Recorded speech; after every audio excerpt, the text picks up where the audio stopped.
ever wonder why I do what I do, it's them, right? Right now I'm like the coolest mother ever. So math changes is truly important to me. So as promised, let's get to it. We've got area of a triangle. All right, so in mathematics, we want to try to use as much math terms as possible, but still want to keep it simple for our students, right? So the formula for that is A is equal to 1/2 BH. A stands for the word area. All right, or you may see it as BH over 2. And when it's over 2, that just lets us know that we're going to be doing some sort of division. All right, so our keep it simple students version of this. Whenever you see two letters or a letter and a number side by side, which we like to call bumper to bumper, that's going to signify that you're doing multiplication. All right, so we're just multiplying. So our keep it simple for our students, all you're doing basically to find the area of a triangle is 1/2 times base times the height. All right, so I'm going to go through a couple examples here today so that you guys can get more familiar with how to do this. All right, so look at the first example here.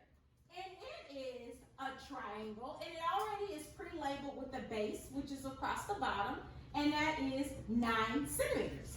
And the height, which is from the base up here to this point, is 5 centimeters. So what we want to first look at is plugging that into our equation, right? So area is what we're trying to find. 1/2, we already have that, and times the base, which is 9 centimeters, times the height, which is 5 centimeters. Great job. I'll go ahead and do my whole numbers first because that's easiest. 9 times 5 is going to give me 45, and that's times 1/2. All right, so if you are familiar with multiplying with fractions, we know it goes numerator times numerator, denominator times denominator. Now, one key thing to keep in mind here, anytime you have a whole number, there's always that imaginary 1 going on. One thing you'll learn about math, there's a lot of little magic and mystery about it, but that imaginary 1 under a whole number is very important to know. All right, so we'll go ahead and put that there. And if you're asking why is there an imaginary 1, because what that is saying is we use that fraction line as divided by. So that's 45 divided by 1. Well, that would essentially be 45. So it's not necessary for us to put it there because it's already implied. Does that make sense? Hope so. All right, so now if we looked at this problem, we'll take 1 times 45. Well, we know anything times 1 is going to be that other number. And then 2 times 1, we've got 2. So this is what we would call an improper fraction. How I get my kids to recognize improper fractions, it's heavy on the top and skinny on the bottom, right? If that number on the top is much bigger than the one on the bottom, we're working with something improper, and we've got to fix that.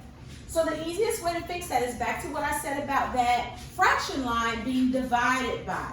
That's 45 divided by 2. And you want to write it how you say it, right?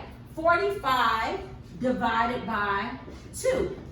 Now, to set this up properly, to be able to show the mathematics behind it, I'm going to just do a crisscross here. My 2 goes under. My 2 goes on the outside and my 45 goes under. So if you struggle with knowing placement, I would always tell you just use that X method. I'm going to crisscross that information so that I can get started.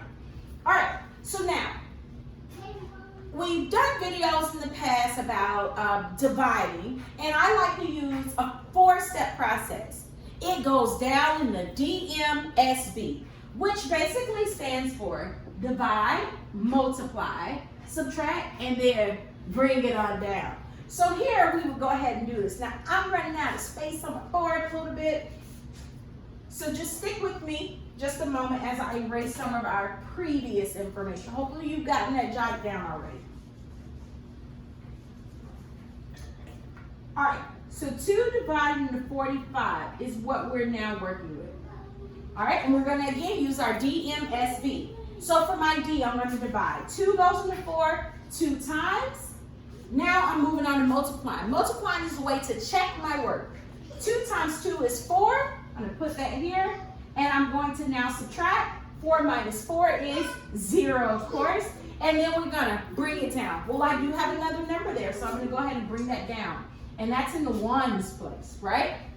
All right, so we start that whole process all the way back over. 2 goes into 5, 2 times again, guys. 2 times 2 is 4. Subtract it. 5 minus 4 is 1. Now, we've run into a place where we don't have anything else to bring down. So when that does occur, little trains. All right, so when that does occur, what we need to simply do is look at it the same way we look at our money. If I told you you had $1 in your pocket, well, that's $1. But I could also tell you that you have $1 this way, right? And that decimal and the zeros doesn't do any changes to our actual math, right? So why not? We're gonna add a decimal and a 0.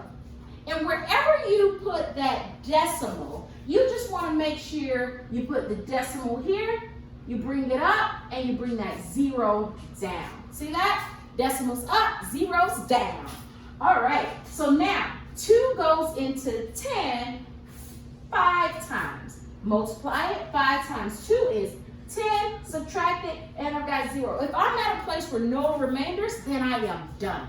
So what that is saying is 22.5 would be my final answer. So now we have A is equal to 22.5. Now, to finish this answer off correctly, because we have to have our units squared, we're going to look and see if they have a measure to the units. And they do. You see it here as centimeters. So we would do 22.5 centimeters squared.